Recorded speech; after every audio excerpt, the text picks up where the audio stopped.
Hola, hola, ¿cómo les va? Bienvenidos a una nueva edición de Ecoagenda a través de la pantalla de Diputados Televisión.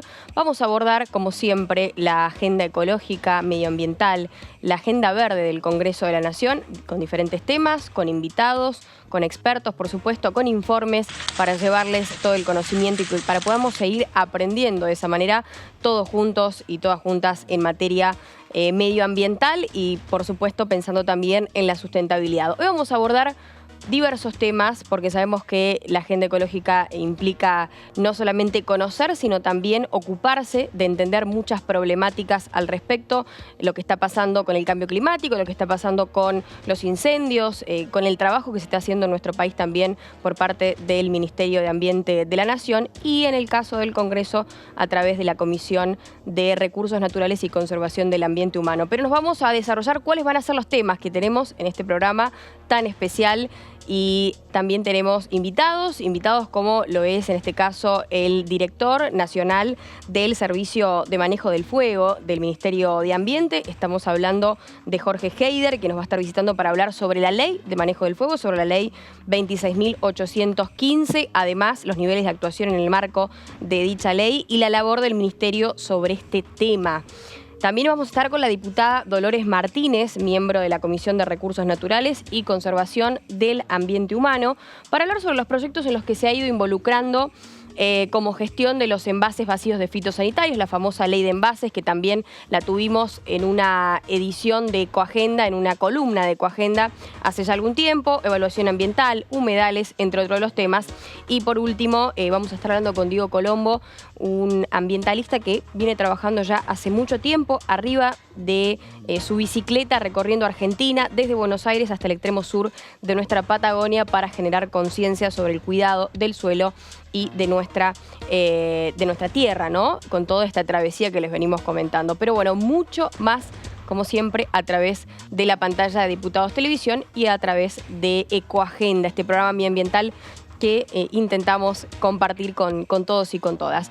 Ahora sí, tenemos invitados, tenemos que ya saludar a Jorge Heider, en este caso director del Servicio Nacional de Manejo del Fuego. Bienvenido a Ecoagenda, Jorge. Bueno, un placer tenerte y que nos cuentes de qué se trata primero esta ley. Hay un sistema de manejo del fuego en nuestro país y cómo combatir los incendios, ¿no? Porque aparecen un montón de incógnitas a la hora de pensar qué hacemos con los incendios forestales. Correcto, bueno, buenas noches, muchas gracias. Agradezco la oportunidad. Es un buen momento, sobre todo por estos 3 años de sequía que se vienen dando. Bien. No han dado respiro no solamente a nivel nacional, sino que esta ha sido una situación que, por lo menos a principios ya de diciembre de 2019, se avisoraba una situación compleja. La verdad es que lamentablemente no se han equivocado ninguno de los pronósticos. Nos hemos encontrado con una sequía extrema, vamos ya por casi un cuarto año. Y ahí es donde quizás se enmarca toda la situación de acción, de agenda, de trabajos, y que incluso tiene que ver con capacitaciones que no muchas veces está bien vendida o representada, ¿no? Porque justamente esa situación es la que nos ha llevado también junto con el COVID, lamentablemente, a innovar. Y tuvimos que innovar en todo sentido. Con fuego pasó lo mismo. Precisamente cuando hablamos de incendios forestales, lo primero que se piensa es, bueno, que traigan los aviones hidrantes, que aparezcan los helicópteros, que aparezcan los brigadistas, pero bueno, hay todo un trabajo de logística, de especialización o especificación según la zona, según la vegetación, según el combustible vegetal. Hay un montón de cuestiones que hay que tener en cuenta. Contame un poquito de qué se trata, que eso también debe tener que ver justamente con la ley, ¿no? Sí, la ley es una ley muy, muy interesante, sancionada el año 2012, es una ley de presupuestos mínimos de protección ambiental.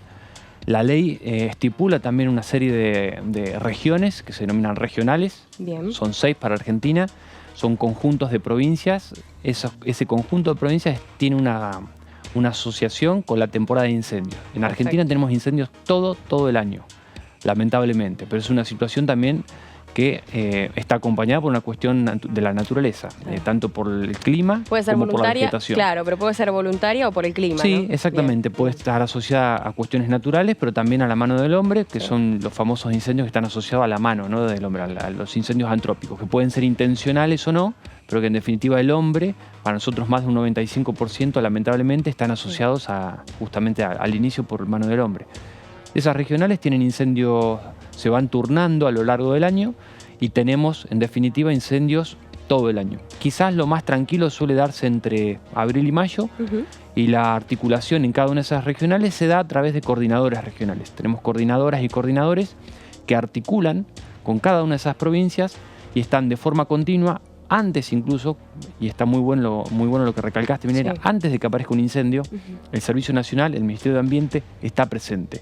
De hecho, quizás diríamos que el Ministerio, en cuestión de fuego, la menor representación de acción territorial es trabajando en un incendio, porque hay 24/7 para la generación de alertas e informes que advierten situaciones relativas a los incendios. Con esto también hay diferentes factores que pueden llegar a influir en provocar un incendio. Lo digo particularmente, yo soy de San Luis, es una región que es súper seca, donde el tema de tirar una colilla o del mismo efecto refractario de una botella de vidrio que esté en la banquina, sí, te puede producir un incendio forestal, ¿no? Entonces creo que ahí es donde es importante en los primeros minutos poder dar aviso temprano a las autoridades. Es correcto, es correcto. Es lo que nosotros denominamos la detección temprana, ¿no? El alerta temprana a nivel local para justamente poder avisar rápido y que se actúe en lo que nosotros denominamos el nivel 1 de acción, que está marcado en la ley. El nivel 1 implica que a escala local, ya sea la localidad o las localidades cercanas a ese incendio, en el marco de la estructura de respuesta provincial, que puede ser a través de brigadistas forestales, bomberos, defensa civil, o un paquete mixto articulado y trabajando, dan una primera respuesta para luego, si la situación se estira en el tiempo y por cuestiones quizás de complicación, multiplicidad de eventos, requieren mayores recursos, se activa lo que nosotros denominamos el nivel 2, donde la provincia, que siempre tuvo que mantener al tanto a la coordinación regional, suele necesitar el recurso o medio aéreo, o móviles, o recurso humano, y ahí es donde ese coordinador, desde alguna de sus provincias, articula para poder fortalecer la respuesta. Ahora hay disponible, está como muy de moda hablar de Chinook, que es este helicóptero que realmente es espectacular a la hora de los incendios. Hace poco estuvimos hablando con Federico Granato de la Administración de Parques Nacionales, porque estuvieron incendiándose Alerces y Esteros de Liberá. Bueno, particularmente cómo se trabaja en esas zonas. Digo, para dar un ejemplo de cómo se trabaja en un territorio y en otro territorio, dependiendo la región geográfica, y por otro también vamos a hacer un 2 en 1, que es lo más complicado que puede suceder a la hora del fuego, ¿no? Digo, no sé, se extendió, se prendieron más focos, ¿qué es lo más difícil? El contraste es importante, sobre todo si tenemos en cuenta la zona del delta, en este caso humedales, en el caso de Iberá. Bien.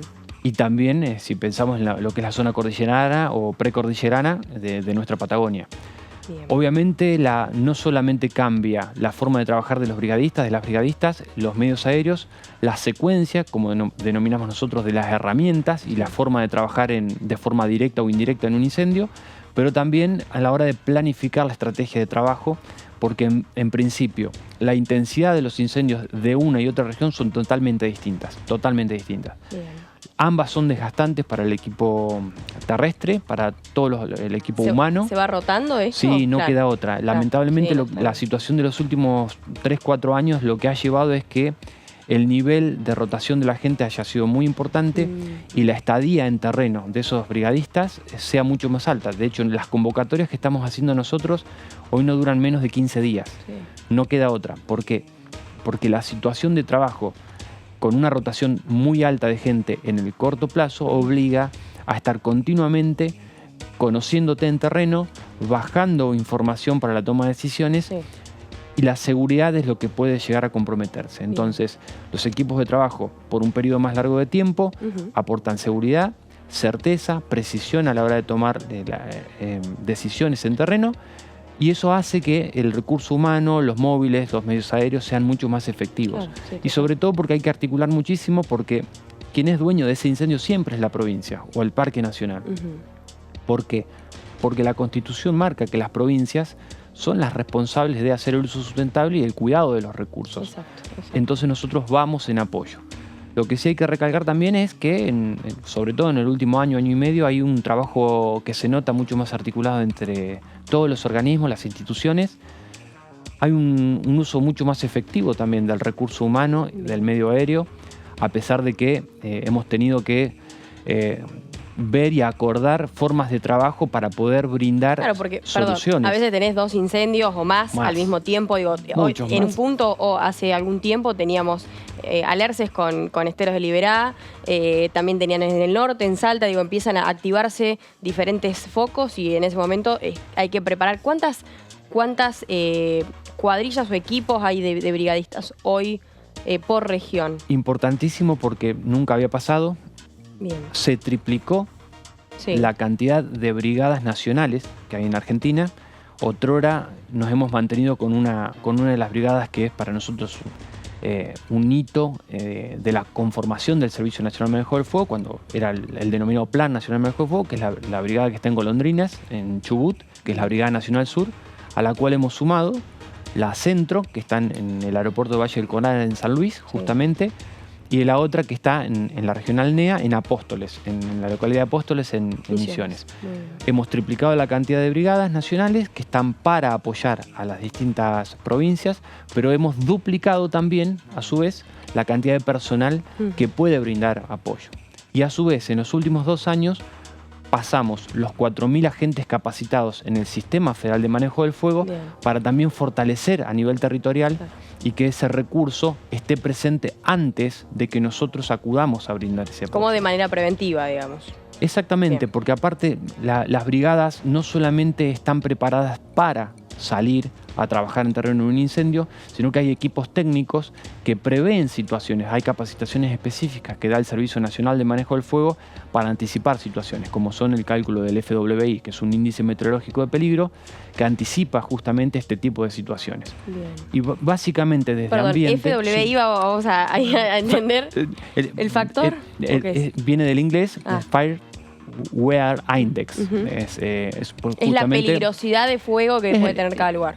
Evalúa justamente el nivel de peligro, exactamente, Milena, el nivel de peligro de forma anticipada. Para el día, nosotros, de forma conjunta con el Servicio Meteorológico Nacional, hacemos los cálculos y el Servicio Meteorológico Nacional nos permite colgar ese cálculo para el día, 24, 48 y 72 horas, en la página de ellos, que tiene acceso masivo. Claro. Pero a su vez esto se le envía a todas las provincias, de manera sistematizada. Entonces, durante todo el año, antes, durante o después de un incendio, hay información para activar mecanismos de prevención, para mejorar la situación o la acción en un terreno y la planificación dentro de un evento, y luego también para tomar medidas posteriores a un incendio, para saber si ese incendio, con las características que tuvo, la vegetación por la cual pasó y la situación meteorológica por delante, permite que ese grupo de trabajo esté nuevamente preparado o descansado para un próximo evento. Entonces, a su vez, esa información sirve muchísimo para las mesas interinstitucionales, interprovinciales de trabajo, como la que se conformó en el NOA, por ejemplo, con Tucumán, Salta, Jujuy, Catamarca, la de Patagonia, con todas las provincias patagónicas, más parques nacionales, que han incluso generado con toda esa información y trabajos con educación de cada una de las provincias, cuadernillos para las y los docentes. Claro. Hay material nuevo, digamos, y estamos hablando de antes de un incendio, que es lo que nos interesa muchísimo. Las inversiones van por el mismo lado. Hemos salido de la clásica matriz de inversión, de la ropa, que se sigue haciendo, autobombas, que se sigue haciendo. Eso es muy interesante. Vehículos, que también se siguen haciendo, para pasar también a modelos de manejo de combustible preventivo. Bien. Con chipeadoras, motocargadoras con... mini elevadoras que son con orugas y tienen unos brazos desbrozadores que permiten hacer un trabajo muy bueno y mucho más rápido que la gente. Camiones, porque los municipios también tenían un problema que era cómo movían ese volumen de vegetación para que no se les prenda fuego, y están también los camiones para eso. Entonces hay un paquete interesante. Tiene un nombre que es como hacer como un cerco para que no puedan avanzar el fuego, ¿no? En caso de que ese terreno se incendie. Exacto, ese cerco virtual que tiene que ver con el manejo del combustible para evitar o minimizar ese ingreso o la salida de incendios, se relaciona con los incendios de lo que nosotros denominamos interfaces, justamente. Perfecto. Va por ese lado. Perfecto, perfecto. ¿Algún objetivo en particular que se venga para este año? Digo, entendiendo que la situación no es para nada fácil por el calor, por la sequía. Hace poco el Sistema Meteorológico Nacional sumó un nuevo color al mapa de tanto calor y altas temperaturas. Eso también obviamente que influye a la hora de los incendios y del fuego en general. Pero, ¿qué es lo que se está pensando que va a suceder en este 2023 en cuanto a objetivos o lo que se pueda llegar a sumar para mejorar? Entre los objetivos principales que tenemos es continuar el crecimiento del Sistema Federal de Manejo del Fuego. Bien.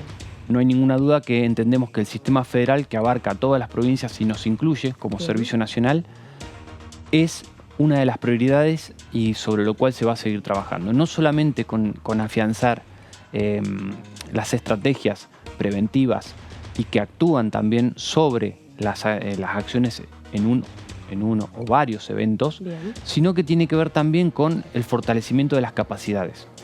Una de las agendas más importantes que tuvimos el año pasado con más de 2.000 capacitaciones la queremos volver a repetir, porque entendemos que ese fortalecimiento desde las provincias, que son las que en principio tienen que dar la primera respuesta y es, entendemos, la más importante, porque nosotros siempre caemos, lamentablemente, cuando el lío es muy grande. Es lógico que así sea, pero lo que también pretendemos es que esa situación se vaya minimizando. Va a ser difícil porque el contexto de incendios a nivel mundial está cambiando. Y entendemos que no solamente tenemos que fortalecer el trabajo para tratar de extinguir lo más rápido posible los incendios, sino que como sabemos que eso va a seguir creciendo lamentablemente por el cambio climático, la situación de la vegetación. Que la verdad que es desfavorable. Demasiado en un montón de temáticas y no solamente con los incendios. Entendemos que el cambio de la matriz tiene que estar apuntándose también a la forma de manejo, ¿no? de la vegetación y la conciencia de las personas. Muy bien. Nosotros necesitamos también bajar un poco este famoso 95% de mano del hombre. Sí. Entonces es bastante complicado.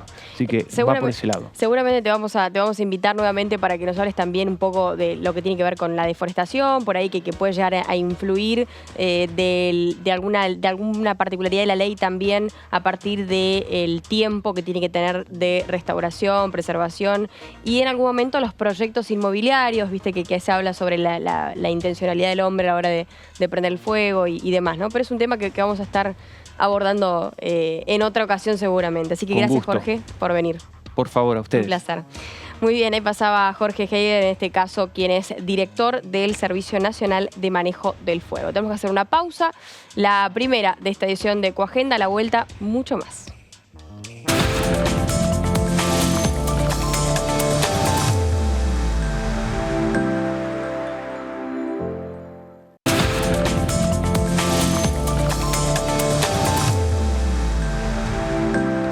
Muy bien, volvemos, por supuesto, a través de la pantalla de Diputados Televisión a Ecoagenda con una temática muy importante que tiene que ver con evaluación ambiental, porque en minutos nada más vamos a estar hablando con la diputada Dolores Martínez, pero conozcamos un poco más de qué se trata.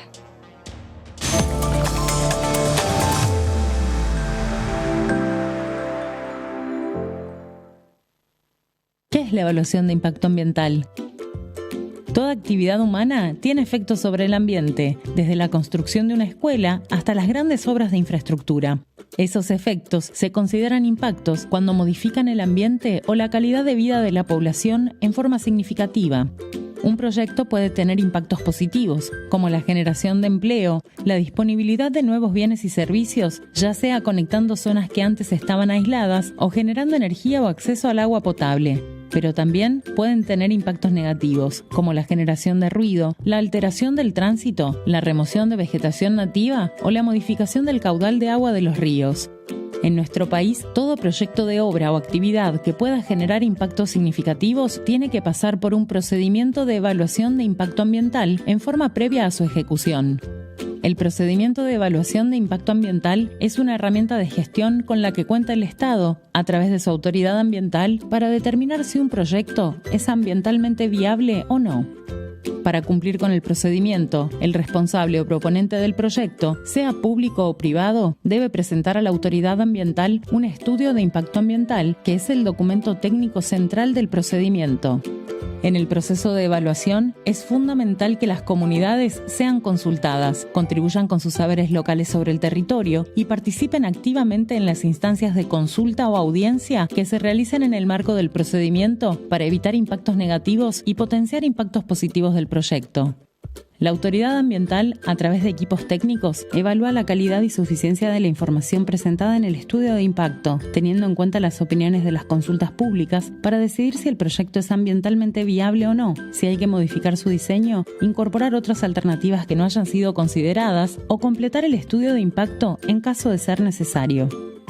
Como resultado del procedimiento, la autoridad emite una declaración de impacto ambiental mediante la cual se aprueba o rechaza el proyecto. Si el proyecto es viable, el procedimiento no se agota en la elaboración y evaluación del estudio de impacto, sino que es el inicio para una gestión adaptativa que permite incorporar la información resultante de los monitoreos, el seguimiento y la fiscalización de la obra o actividad. Todo esto es lo que se conoce como licenciamiento ambiental. Haciendo ajustes y mejoras de gestión durante la construcción y operación, cada emprendimiento contribuye con el crecimiento sustentable de nuestro país, en armonía con el ambiente y las futuras generaciones. Evaluación ambiental, y hablamos de los presupuestos mínimos de protección ambiental con alguien que está en el tema, que está pensando también, impulsando este proyecto tan importante como es la diputada Dolores Martínez, de Evolución Radical por la ciudad de Buenos Aires.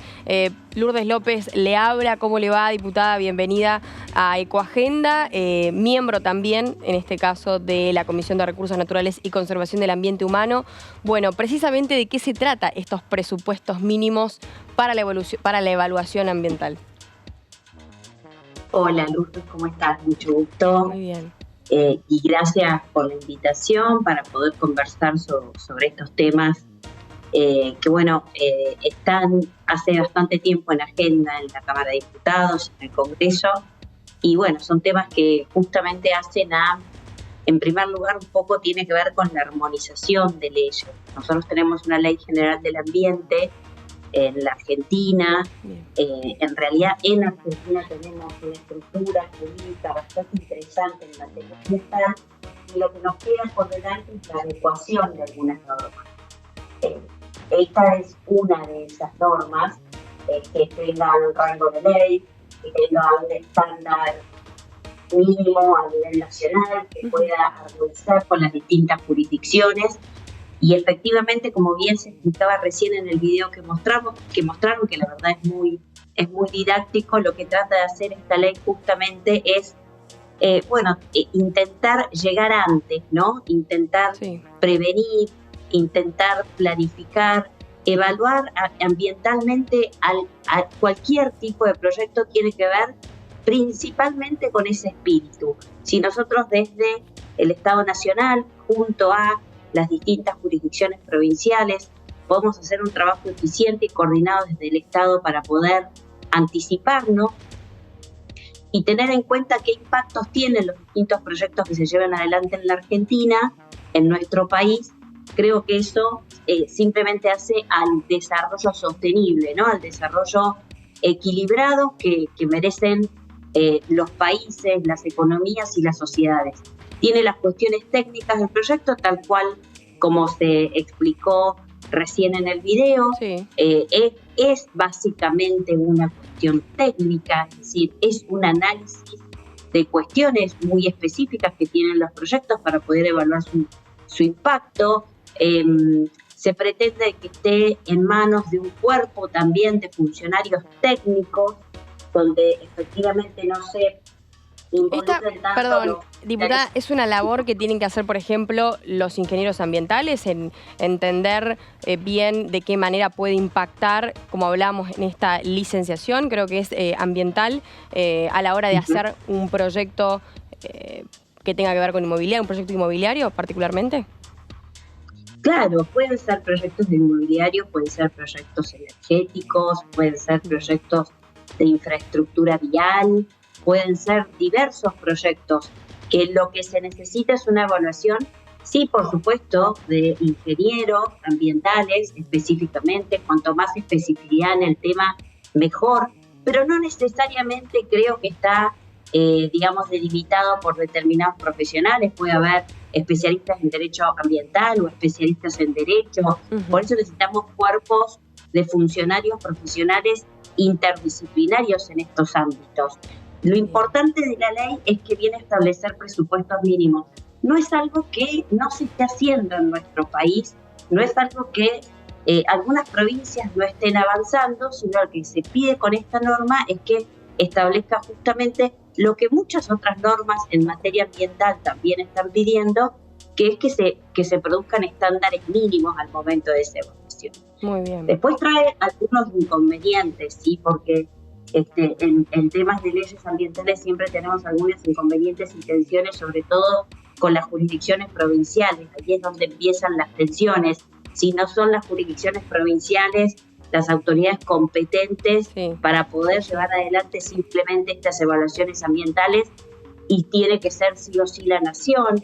Entonces lo importante es que busquemos un equilibrio, ¿no? Para que respetemos la Constitución, porque efectivamente el impacto ambiental tiene que, afecta directamente a la provincia, ¿no? Y eso es lo que establece que los recursos naturales son de las provincias, y establece nuestra Constitución Nacional.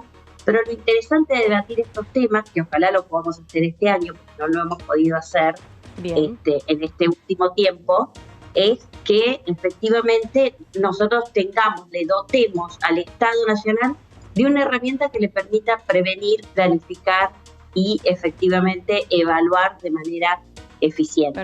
Perfecto. Cuando a propósito de esto se habla de otro tipo de presupuestos mínimos también, que tienen que ver con la protección ambiental para la gestión de los envases vacíos de fitosanitarios, una modificación ahí del artículo 25, y para lo que es penalidades, en este caso, si no me equivoco, sobre multas y suspensión de actividades. ¿Qué tiene que ver particularmente con la ley de envases? No, esto es una ley que ya existe en la Argentina. Es una ley que justamente establece las penalidades en el mal uso, digamos, ¿no? de los fitosanitarios. Y es una ley que ha avanzado mucho en la Argentina. Me gusta esta ley porque efectivamente desmitifica un montón de cuestiones que están relacionadas a la regulación de los envases. Esa es una ley que ha avanzado en la Argentina, y lo que se está haciendo en este momento, eso sí se pudo trabajar en la Cámara de Diputados, lamentablemente todavía, si no me equivoco, le falta la sanción del Senado. Sí, efectivamente. Pero lamentablemente, porque en realidad lo que viene a hacer esta modificación es simplemente ajustar las penas, ¿no? Los montos de las penas, que han quedado desfasados desde el origen de la sanción de esta ley. Entonces es una ley muy interesante, porque vos recién relacionabas con el tema de envase. De alguna manera precede, ¿no? Porque la ley de envases en realidad lo que está haciendo es generalizar de qué manera nosotros vamos a regular el uso de los envases, y más que el uso, todo su proceso de gestión, desde el momento en que se diseñan los envases hasta el momento que el consumidor deja de utilizarlos. Es una ley muy importante que necesita la Argentina, muy importante. El resto de los países avanzados, nosotros tenemos... Perdón, diputada, había algo que tenía que ver también ahí con la responsabilidad del productor también sobre los costos, ¿no? En eso, en algún punto también se habló de ese tema, de los costos que implicaban el qué hacer después con los envases vacíos de fitosanitarios. La ley de envases, que se tiene que debatir en el Congreso, es una ley que trae un concepto muy utilizado en el mundo, muy avanzado ese concepto en el mundo, por ejemplo, los países europeos, que tiene que ver con esto que vos mencionabas, que es la responsabilidad extendida del productor. Ahí está. Que muchas veces se malinterpreta, pero es súper interesante aprender sobre este tema. De hecho, a mí me tocó también aprender, porque de alguna manera en todos los temas ambientales son muy complejos. De hecho, yo no soy una diputada que viene... Pero aparte no hay tanta información, ¿no? Puntualmente, por ahí uno piensa que que es fácil, que es sencillo, pero hay que realmente sentarse a estudiar y entender. Bueno, sabes que en ese sentido te voy a decir algo que también me sorprendió. Sí. Yo pensaba que la falta de desconocimiento, ¿no? O el nivel de desconocimiento que hay en muchos sectores, incluso en la política, en la dirigencia política, estaba relacionado por ahí a la falta de información. Y en realidad los temas ambientales están científicamente probados. Por eso cuando estamos frente a personas, dirigentes políticos que rechazan el impacto del cambio climático, es verdaderamente sorprendente, porque si hay algo que no falta en el estudio del ambiente son los datos, son la evidencia empírica de cuál es el impacto que ha producido el hombre por no planificar, no por maldad per se, sino por no tener planificación, por no tener prevención. En su accionar. Exacto. Y eso verdaderamente es importante. Como te decía, Europa, por ejemplo, es un continente que está bastante avanzado en lo que es la responsabilidad extendida del productor. Para que lo podamos entender es simplemente pensar que si yo produzco X producto, tengo que tener per se la responsabilidad de hacer que ese producto sea lo más cuidadoso posible con el ambiente. Y efectivamente esto tiene que estar en manos del productor. Ahora, bien, ¿de qué manera llevamos adelante todo el proceso de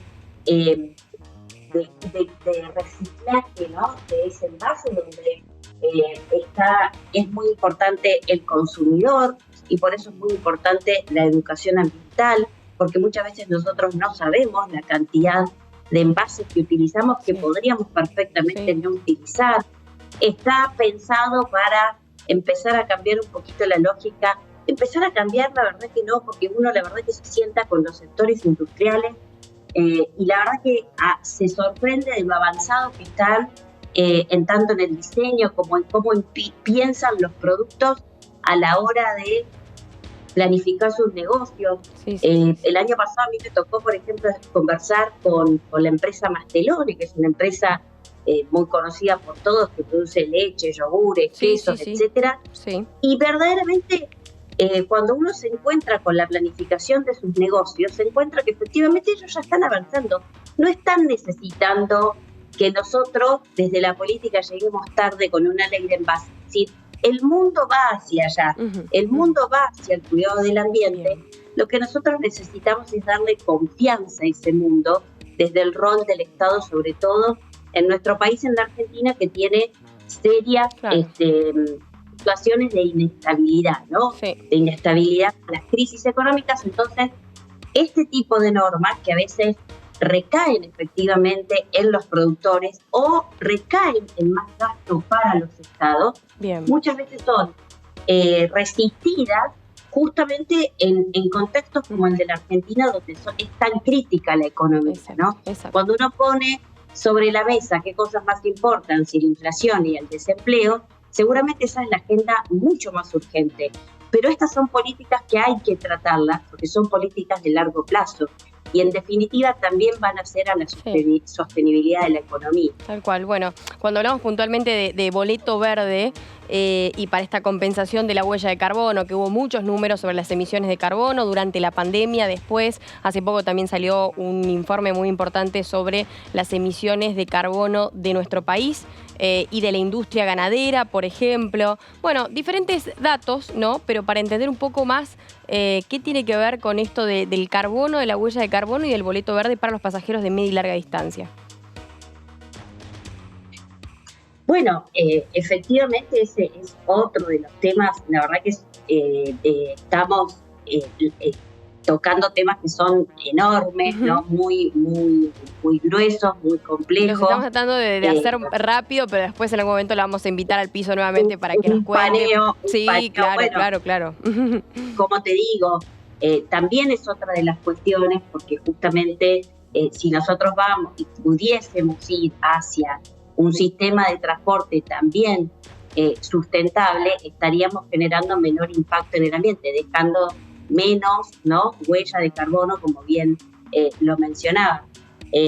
De hecho, hay proyectos en la Cámara de Diputados, el Poder Ejecutivo ha enviado una ley de electromovilidad. Es importante esto porque efectivamente ese cambio, a mí de todas maneras, como te decía recién, a veces son cosas que parecen como muy lejanas de que la Argentina las pueda llegar a llevar adelante, pero en realidad no deberían serlo porque efectivamente son cosas que ya están avanzando en el mundo.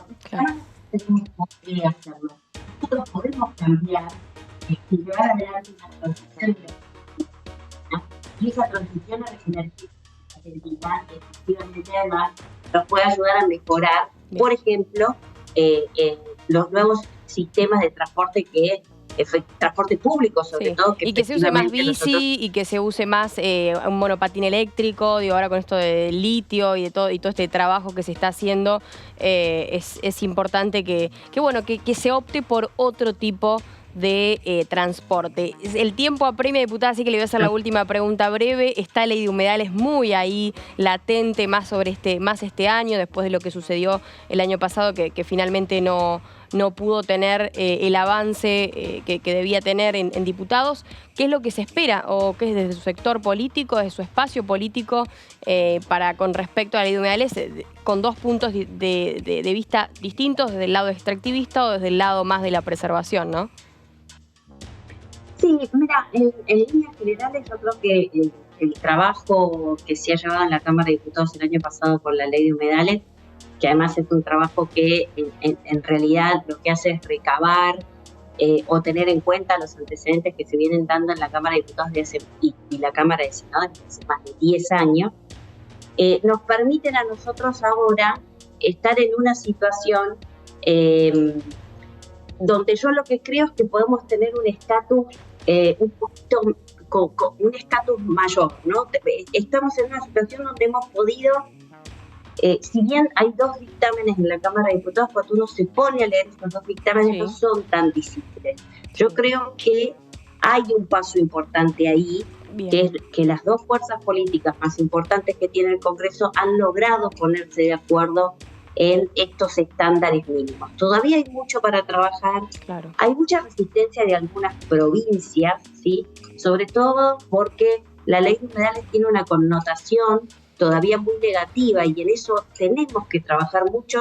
Los medios de comunicación son muy importantes también para esto. Hay una connotación que regular los humedales generaría impactos negativos en la producción. Nosotros somos un país específicamente de producción agrícola, pero también tenemos en algunos sectores de Entre Ríos, por ejemplo, la producción del arroz, que es muy importante, o, por ejemplo, somos un potencial productor de litio, estamos muy bien rankeados a nivel internacional. Hace poco se reunió la Comisión de Minería precisamente para hablar de este tema y poder encaminar nuevas políticas, ¿no? Para este año, ya estamos, 2023. Bueno, una reunión informativa esa, básicamente, pero en realidad es muy importante que nosotros trabajemos sobre la parte de tratar de desmitificar algunas cuestiones con la ley de humedales. La ley de humedales es una ley que lo único que viene a hacer, o lo más importante que viene a hacer, es brindarle una herramienta al Estado, por eso hablamos de también una herramienta en la evaluación ambiental. Es una herramienta que va a tener el Estado Nacional junto a las provincias para, en primer lugar, ver cuántos humedales hay en la Argentina. Porque si no sabes cuántos humedales tenés, difícilmente los vas a poder proteger. Bien. Y luego de que nosotros sepamos el famoso inventario de los humedales, bueno, de qué forma y quiénes van a tener la responsabilidad de administrarlos. En el proyecto que tiene el dictamen de la mayoría, que es Juntos por el Cambio, dicen, miren, esa responsabilidad es de las provincias. Es decir, que no se estaría afectando, nadie está prohibiendo que se lleve adelante ningún tipo de mecanismo ni negocio de producción, absolutamente nada. Todo lo contrario, lo que estamos diciendo es, al momento de producir hay que tener estos cuidados, nada más. Los humedales son muy importantes, hacen a la biodiversidad y lamentablemente se están perdiendo los humedales, no solamente en la Argentina, sino que en todo el mundo. La Argentina es muy rica con sus recursos naturales. Entonces lo que nosotros tenemos que hacer es cuidarlos. Y te decía la importancia de los medios de comunicación y quizás no, seguramente va a ser muy importante el escenario electoral. Tal cual. Creo que estos temas son los que tienen que estar en agenda. Entonces, lo que no se pudo destrabar en la Cámara de Diputados, bueno, ojalá que lo podamos destrabar en las urnas este año. Gracias, y sepamos diputada. qué piensan nuestros candidatos sobre estos temas y en función de eso electivos. Muy bien, le agradecemos por el contacto y vamos a estar seguramente hablando muy pronto a través de la pantalla de Diputados Televisión. Un cariño muy grande. Bueno, muchas gracias. Ahí pasaba la diputada Dolores Martínez, precisamente contándonos de varios puntos, de varios temas que trabajan desde la Comisión de Recursos Naturales y Conservación del Ambiente Humano. Es muy importante empezar a conocer cuál es el trabajo que se hace con el plástico y de qué manera también desde el comienzo de su producción industrial el uso de plástico se ha masificado, llegando a tener una gran presencia en nuestra vida diaria. Sin embargo, ¿qué consecuencias sobre el ambiente tiene la mala gestión de plásticos? Mirá.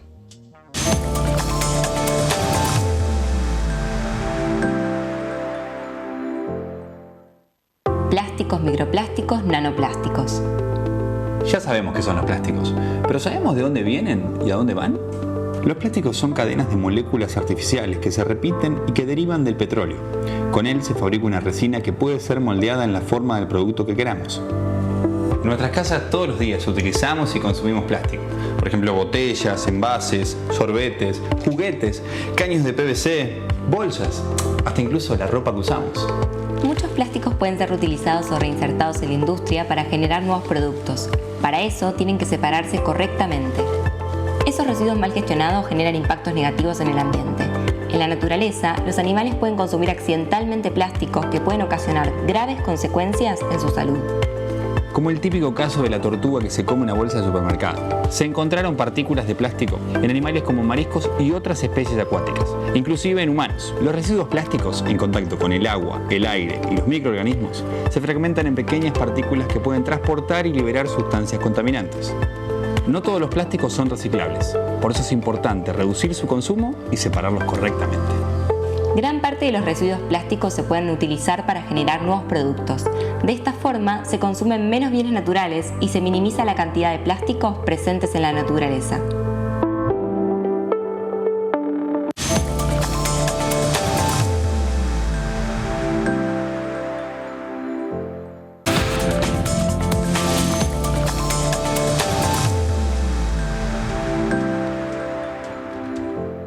Bueno, continuamos con mucha más Ecoagenda a través de la pantalla de Diputados Televisión y es momento de presentar a un invitado que está haciendo una travesía en bicicleta para poder dar algún tipo también de reflexión sobre el cuidado y la preservación del suelo, qué estamos pisando, ¿no? Y dónde estamos también parados. Es de alguna forma esta reflexión que Diego Colombo, quien ya hace mucho tiempo trabaja en pos del medio ambiente, lo vamos a presentar, el recorrido Diego, que es para concientizar sobre la conservación del suelo, y les contamos por qué está así, está alumbrando su rostro netamente porque está en un lugar donde, bueno, no están todas las condiciones de luz artificial o de un estudio como estamos nosotros, porque está en esta travesía desde Buenos Aires hasta el Perito Moreno, hasta el glaciar Perito Moreno, prácticamente uno de los extremos y puntos en Santa Cruz de nuestra Argentina. Diego, bienvenido a Diputados Televisión, bienvenido a Ecoagenda. Contanos dónde te encontrás en este momento y gracias por esta conexión tan importante para nosotros.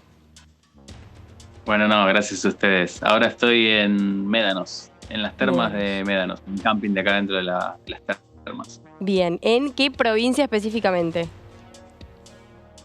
Sigo en Buenos Aires todavía. Estoy al punto de cruzar a La Pampa, muy brevemente, para seguir a Río Negro. Muy bien, muy bien. A propósito de esto, ¿cómo fue que nace estas ganas de generar conciencia, de reflexionar sobre el cuidado y la preservación del suelo?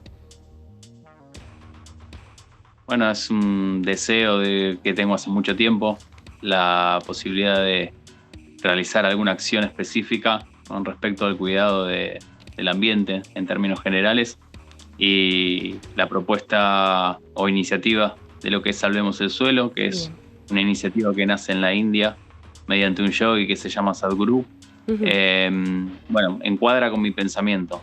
el mensaje, Sí, en la idea, sí. en la acción, en lo que transmite también espiritualmente, es algo que encuadra con mi forma de ser, y por eso es que decidí digamos, por motus propio, realizar este viaje en donde, bueno, voy un poco concientizando y también logrando acuerdos Claro. con personas a lo largo del camino, municipios. Hoy la verdad que tuve un día bastante intenso. Estuve acá en Villarino y bueno, estuve con gente muy interesada en el tema Qué ambiental, bien. que vienen trabajando hace mucho tiempo, con Sergio Daich, que es el responsable acá del vivero forestal que hay en Villarino, en Argerich en realidad. Ujú. Y bueno, también te vas dando cuenta que hay un montón de gente que Que tiene ganas, está, ¿no? digamos, interesada y tiene está ganas, interesada. sí, Claro. de darle bola a todo esto. Qué bien, qué bien. A partir de toda esta travesía, vos decidiste marcar una ruta, ir específicamente de un lugar hacia el otro y hacerlo en bicicleta. Recién hablábamos con la diputada de los diferentes cambios en no solamente entender el porqué de muchos temas, como por ejemplo la preservación del suelo, sino también a cambiar los medios de transporte, ¿no? A disminuir también la huella de carbono. ¿Por qué la bici y por qué este recorrido puntualmente? Ahí hacemos dos en uno. Sí, bueno, la bici claramente es algo simbólico, como un medio de transporte totalmente Sí, sustentable, ecológico, digamos, que no produce ningún tipo de residuo, ¿verdad?, de contaminación. Eso sería lo primero. Y después, bueno, que lo otro que me decías era el recorrido. sí, puntualmente sí. Sí, ¿Cómo el lo recorrido, bueno, determinaste? y el glaciar me parecía importante, un punto del país Sí, como obvio. recurso hídrico, súper importante y siempre en boga de todos. Y bueno, como un lugar imponente también de nuestro país a nivel paisaje, ¿verdad? Muy bien, muy Así bien. que también era un desafío, porque no es lo mismo ir hasta el glaciar Perito Moreno, atravesar los vientos de la Patagonia, todo lo que es la crudeza que también presenta, a ir a otro lugar que por ahí sería mucho más fácil hacerlo. Es tremendo. Y aparte porque estuvimos viendo que en el camino van pasando un montón de cosas, así como se suma mucha gente que tiene ganas de aprender, de entender sobre el cuidado del suelo. También por ahí se rompió partes de la bici, se pincha capaz una rueda. Sí. Bueno, hay un montón de cosas que van pasando. Reiteramos, para los que se van sumando, Diego Colombo, comunicador social, está así en Médanos intentando encontrar las condiciones para poder hacer la comunicación, así que te agradecemos, estamos muy muy agradecidos que podamos hacer esta conexión porque entendemos que es parte también del proceso esto de poder brindarte así, como lo estás haciendo. Sí, tal cual. Ahora mismo voy a dormir acá, bueno, en el suelo, en un camping, pero también he dormido en estaciones de servicio, en bancos de plaza. Hay gente que se brinda también y te da la posibilidad de dormir en su hogar. Me ha pasado también varias veces, pero bueno, son muchas noches. Bien. Me ha pasado de todo, se me rompió la bici, me agarraron tormentas. De hecho, bueno, todo relacionado al clima también. Antes de llegar a Villa Ventana, una tormenta, pero era más de arena, porque también por cuestiones que, bueno, todos conocemos, el tema de sequía, se empiezan a levantar tormentas y terminan siendo tormentas de viento, de arena, que nada, te dejan ciego. Me volteaban en la bicicleta. Tuve la suerte que pararon 2 gauchos en una camioneta, me llevaron hasta una estación de servicio donde pasé una noche, pero bueno, todo eso tiene que ver con la degradación del suelo, con cuestiones que, bueno, hoy veía en un portal también, el tema de la sequía y el tema de que yo ya lo vi en el viaje, en la parte de Buenos Aires, todos los girasoles secos, las cosechas secas, todo eso. Leía mucha gente que decía, perdón, Diego, no solamente es pérdida a nivel productivo y a nivel económico, ¿no? Hay que ver también las consecuencias que nos traen a nosotros como seres humanos, siendo parte de este planeta, que no hay planeta B, ¿no? Me parece que también viene por ese lado, porque donde todos los medios apuntan es sí, cuánto el dólar, cuánto se fue la economía, que si esto afecta a la inflación, pero también hay un tema de calidad de vida. Sí, no es un tema simplemente de calidad de vida, sino el tema más profundo es extinción de la vida directamente, de acuerdo a estudios científicos que dicen, bueno, 50 años, 30, 40, el tema de la activación de esto del reloj biológico que le llaman, mediante la posibilidad de la extinción del suelo. El 52% de los suelos agrícolas a nivel mundial están degradados. En Argentina se estima que 1/3 del suelo está degradado y bueno, es el 95% del alimento de la población mundial sale del suelo. Bien. Así que es un organismo vivo el suelo. Si no se le da bola, como estuvo sucediendo durante muchísimo tiempo, vamos a sufrir consecuencias graves. Claramente. Diego, el tiempo nos apremia, te agradecemos, vamos a estar en contacto cuando ya vaya finalizando el recorrido, así que estamos viéndonos en cualquier momento. Muchísimas gracias. Dale. Hasta la próxima. Diego Colombo, comunicador social, también haciendo esta movida en pos del cuidado y la preservación del suelo desde Buenos Aires hasta Glaciar Perito Moreno. Es momento de despedirnos. Gracias por ser parte de Ecoagenda a través de DTV.